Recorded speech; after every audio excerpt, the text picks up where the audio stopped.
Hello, ladies and gentlemen. Welcome to this week's episode of InFocus. The first workday of the year 2011 began with the President's New Year address, outlining his policy directions for the year. In the speech, he picked out national security and the economy as the two most important pillars in state affairs this year. Let's consult our experts on what kinds of policies we can hope to see this year in these fields. Join us after the newsreel. With the dawning of the new year, the various sectors of the government are working on their goals for 2011. President Lee Myung-bak delivered his New Year's address on January 3rd, outlining his policy directions for the year. 금년 국정 운영의 두 축은 역시 안보와 경제입니다. 북한은 평화와 번영을 향한 민족의 염원과 국제사회의 요구를 받아들여야 합니다. 금년 경제 운영의 목표는 첫째, 5% 되어 고성장, 둘째, 3% 수준의 물가 안정, 셋째, 양질의 일자리 창출과 서민 중산층 생활 향상입니다. The president also stressed the need to keep prices stable and implemented market monitoring systems to keep supply and demand balanced, in light of the recent fluctuations in consumer goods prices. His speech also drew the attention of foreign media in the six-party talks nations, as they mentioned a plan to resume dialogue and enhance economic cooperation with North Korea, provided it shows sincerity in abiding by international rules.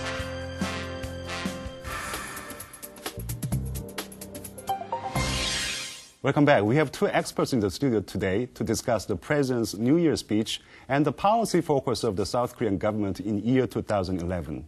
Joining on my right is Congresswoman Song Young-sun. Congresswoman Song is a member of the National Assembly. Thank you for joining us today. Thank you for inviting.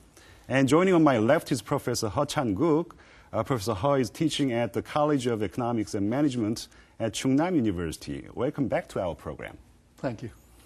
Okay, let me start with you, Congresswoman Song. President Lee Myung-bak delivered the New Year's speech, and this speech was very important in the sense that he outlined the policy focus of the South Korean government in year 2011.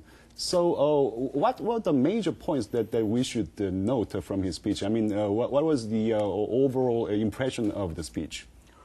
Well, he iterated very gigantic and dynamic steps by identifying 2011 as the stepping stones for the next decade. Well, in terms of a context, he provided the two keywords, security and economy. Of course, and auxiliarily, he just to enforce the economic development, we have to pass this, FTA, and also we have to utilize the very brilliant energy of G20, and also the better welfare system, and he has to introduce and then materialized. Nevertheless, in contrast to last year's speech, definitely the very remarkable point is security and defense is the prominent issue as top. Okay, I see. Let me get back to you Yes. with the national security issues after a little while. Professor He, how would you evaluate President Lee Myung-bak's New Year's speech in general? What are the points that you found worth noting? Well, the Lee administration started with the very specific goal of revitalizing Korean economy 3 years ago, detracted or had to deal with the aftermath of the global financial crisis past 2 years.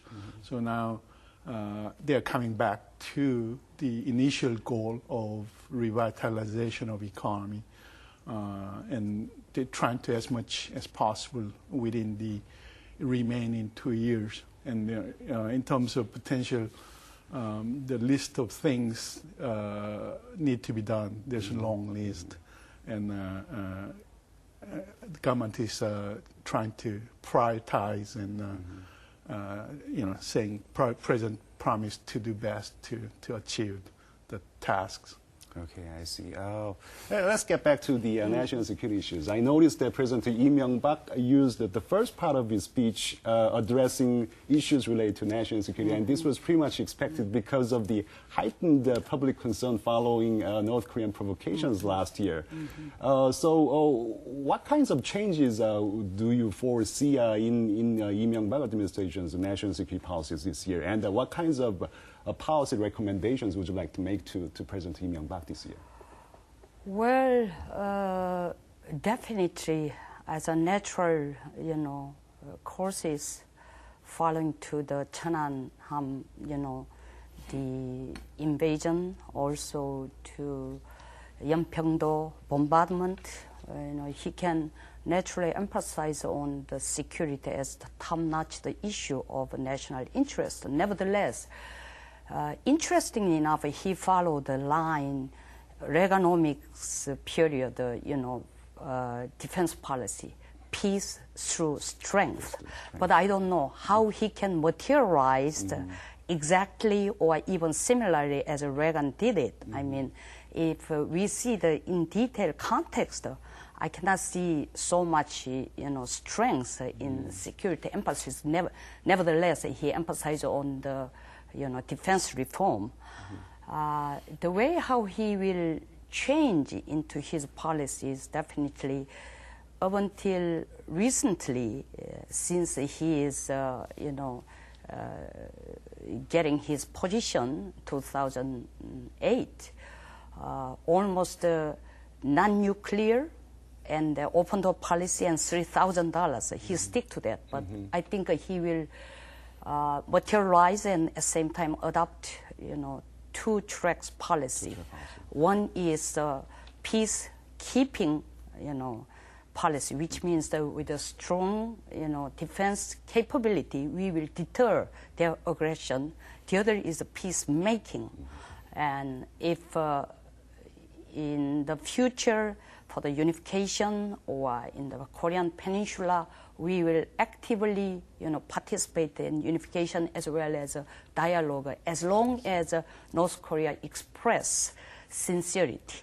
Okay, I'll get back to you with more questions about the unification policy. In the meantime, I'd like to talk about macroeconomic policies that President Lee Myung-bak mentioned during the speech. He said South Korea could achieve a 5% growth rate during the year 2011. But skeptics are saying that, well, the commodity prices are rising, and the Eurozone risk is still there. And most of all, China's government is adopting as massive austerity programs because of impending inflation. So given these facts, it's going to be very, very difficult, if not impossible, to achieve 5% growth rate for year 2011. So what are your thoughts on this? It is indeed challenging goal. Private forecasters growth projection ranges from low 4% to 5%. Government present number is on the high end. It's possible, but as you listed, it's still sort of live minefield out there. There are many potential issues that could derail the very strong growth of Korean economy. So this is natural aftermath of the global financial crisis. Global economy truly has not recovered completely from that. So I take those numbers to be sort of a soft goal that Korea should make efforts to achieve. But in terms of approach, I think we still need to be flexible. So we shouldn't be too much preoccupied with the number. Right. Here. This I think shouldn't be taken as very hard target that no matter what we'll achieve this. But we need to be a bit more flexible. Actually, some economists are saying that maintaining a certain level of growth rate is very, very important. But what matters more is whether that growth can translate into creating more jobs in the labor market. Absolutely. And whether that growth can come without inflation, because that's what matters the most to most of South Koreans. So right. How do you foresee the conditions in the labor market as well as consumer prices this year? Well, looking back 2010, in terms of job creation, it was pretty good. So that was good news on job front. But in terms of price, it's as we approach the end of the year and beginning of 11, the indications are a little worrisome that there is prices going up, and there are reasons why that's happening, like commodity prices, like oil prices, and all that, and a lot of, for example, the probably utility fees or transportation fees. They have been sort of controlled for a long time, and there's a pent-up pressure to sort of adjust this. So there are many reasons why prices are going up, but higher prices, bad news for all around, because it raises the cost of living. It'll make the monetary policy choice difficult, meaning they'll have to increase policy interest rate to sort of control further rise in prices. So we are starting 2011 with somewhat positive job creation trend and somewhat worrisome price prospect.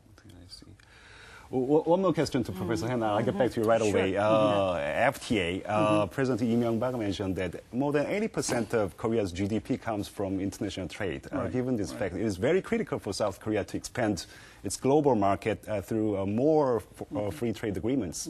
So how do you foresee Korea's FTA deals in year 2011? Those are very important. International commerce, international trade have been key part of Korea's growth strategy for past 40 years.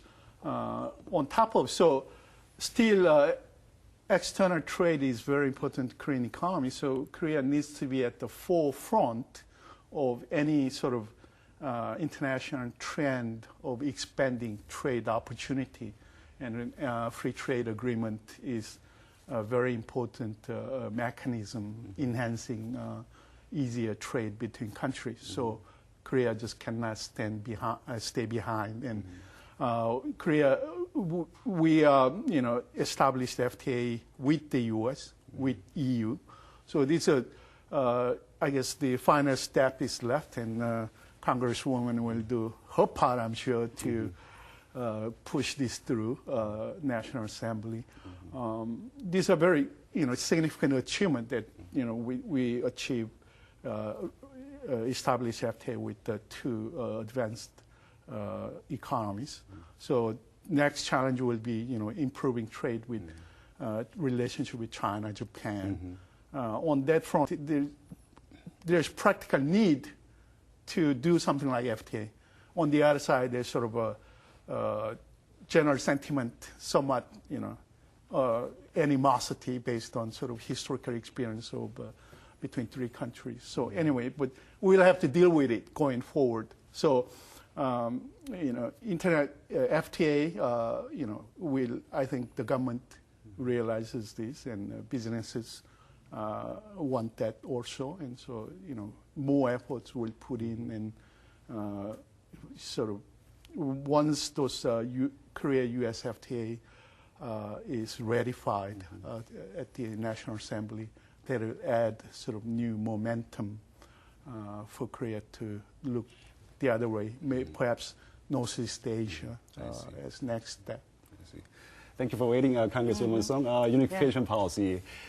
Toward the end of the last year, I noticed that I remember President Lee Myung-bak saying that, well, after witnessing North Korean provocations, I sensed that unification is not so far away, so we have to prepare for unification. And during the speech, he actually said that unification is going to be one of the major tasks of his government for year 2011. But to be honest, I mean, this is the government which was criticized for not having any kinds of unification policy. So what kinds of policy? I mean, what do you make of President's remarks on unification policy? And what kinds of recommendations would you like to make to the President Lee Myung-bak with regard to the unification policy? Well, before I jump into answering unification, please allow me just one comment on FTA, even if it's not in my Please, area.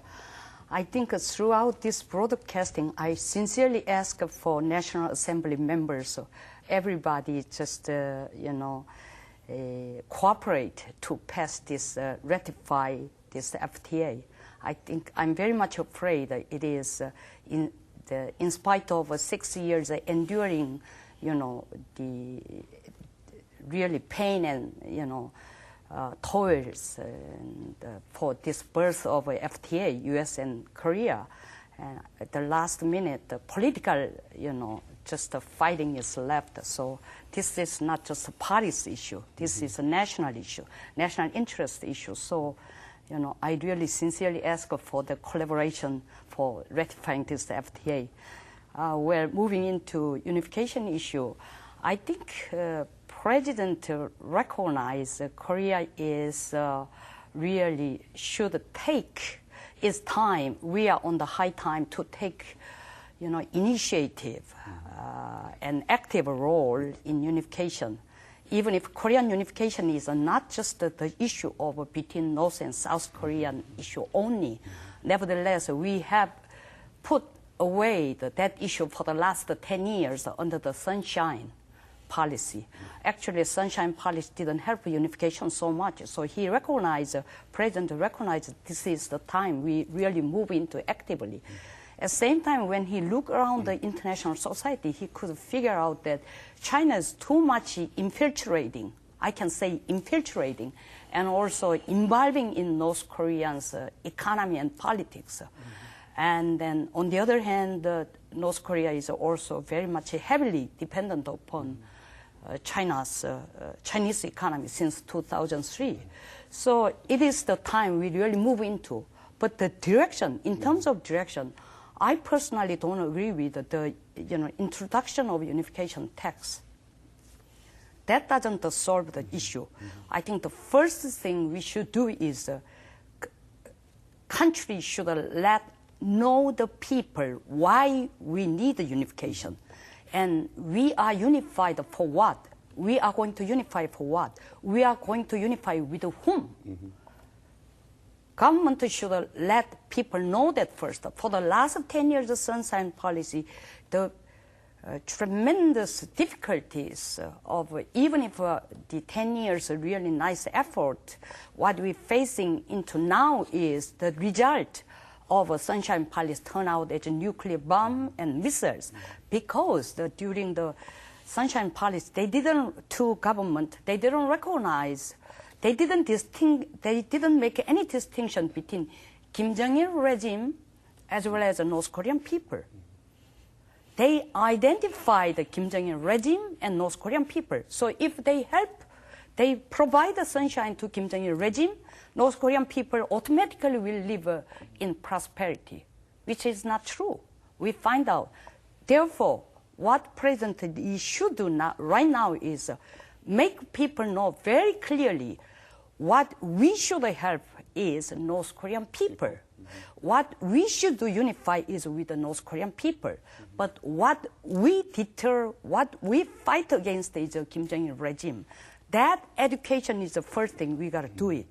And at the same time, provide a lot of opportunity fostering North Korean human rights issue, as well as, unification, education. But you are skeptical of intergovernmental dialogues at this stage, because some analysts are saying that, well, we need to stay firm and we need to stay united against the further provocations of North Korea, but it's also very critical for the South Korean government to open up the dialogue. And actually, Stephen Bosworth, the U.S. Special Envoy to North Korea, after visiting South Korea, he said that still a six-party talk is the best mechanism with which we can resolve all these crises on the Korean peninsula. Not the best mechanism. The only probable and plausible mechanism. What else do we have it?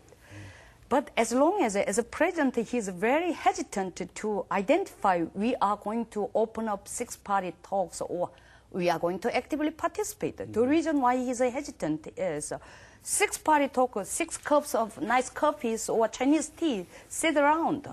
If there is no progress of denuclearization or a kind of make Kim Jong-il changing his mind, give up nuclear, the development, what good for it? Therefore, I think most important thing is, of course, the only plausible channel is at this moment a 6-party talk.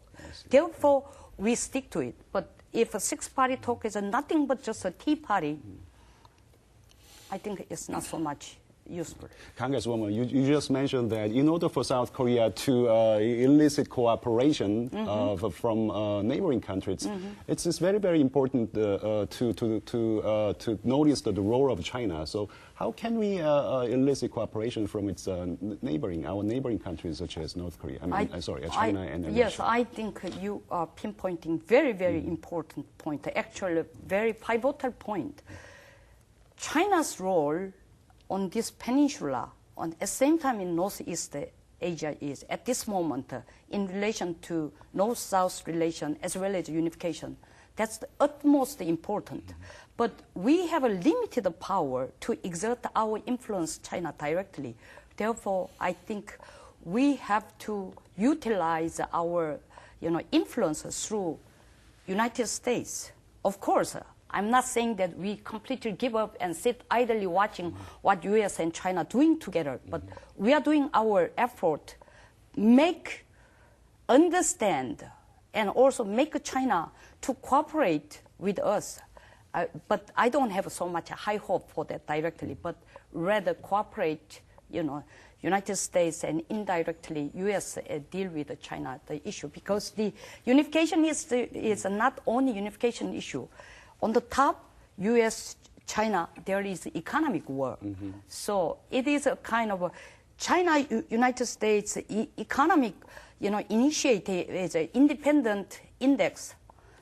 And then, Korean Peninsula is a dependent variant, unfortunately. So in order for South Korea to maintain peace and stability on the Korean Peninsula, and in order for South Korea to move forward the unification of Korea, it is very critical for us to be able to elicit. Absolutely, okay. yeah. All right. So gotta do for that. At least we have to do North Korean people to be democratized, to be educated about democratic society. At the same time, make them survive. North Korean people not to be starved to, death. That's what we should do. Congresswoman Song, any final thoughts that you'd like to share with us today with regard to South Korean policy this year? Yes, I think 3 points. First, toward Kim Jong-il's regime, this government should solidly maintain active deterrence capability, as the President announced. Secondly, toward the North Korean people, we have to find out all sorts of sources and channels to democratize them, as well as feed and then help them, to more understanding South Korean society. And finally, toward the South Korean society, President should not forget about if he insists on unification, unification is for whom and for what, and then how we should distinguish North Korean regime as well as the North Korean people. Okay, I see. Professor Hall, very briefly. The government might feel kind of time is limited and they have many things to achieve. And that could lead to idea that government heavy-handed approach, government, should do everything. They have to be very careful about that. They might feel impatient, but still, Korean economy is advanced enough to rely on private sector, vitality, and maintaining that's very important. So I say the government need to sort of have second, thought about how to approach things and try to avoid heavy-handed, direct interventions to economic issues. Okay, thank you. This is how we're going to wrap up today's discussion. Thank you very much for sharing your insights today. Thank you very much. Thank you. Last year was a particularly challenging one for the Lee administration, as it had to steer the nation through tragedies and conflicts in the inter-Korean relationship while steadying its path towards full economic recovery. The same challenges remain this year, while expectations and pressures are mounting. Let's hope the resilient spirit of the Korean nation shines through again for another successful year. This has been Kim Jae-chun for InFocus. Thank you for watching us.